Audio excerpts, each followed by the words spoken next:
സജ്ജനങ്ങളെ നമ്മളീ കാണുന്നതാണ് പെരുന്തൃക്കോവിൽ മഹാദേവ ക്ഷേത്രം ഉദയംപേരൂര്. ഈ ക്ഷേത്രം പരശുരാമനാൽ പ്രതിഷ്ഠിക്കപ്പെട്ട 108 ക്ഷേത്രങ്ങളിൽ ഒന്നാണെന്നാണ് വിശ്വസിക്കപ്പെടുന്നത്.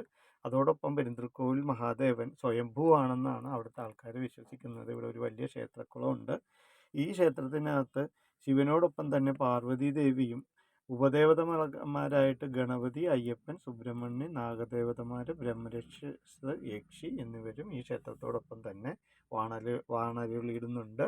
ഈ ക്ഷേത്രം ത്തിൻ്റെ ശിവലിംഗം വൈക്കത്തെ ശിവക്ഷേത്രത്തിൻ്റെയോടൊപ്പം തന്നെ വലിപ്പമുള്ളത്രയുള്ള ശിവലിംഗമാണ് ഈ ക്ഷേത്രത്തിൽ പ്രതിഷ്ഠയായിട്ടിരിക്കുന്നത്.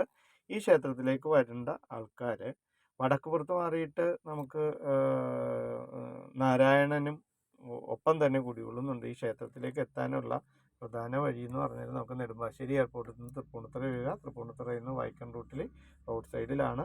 ആരെങ്കിലും ഈ ക്ഷേത്രത്തിൽ വന്നിട്ടുണ്ടെങ്കിൽ കമൻറ്റ് ബോക്സിൽ ടൈപ്പ് ചെയ്യുക.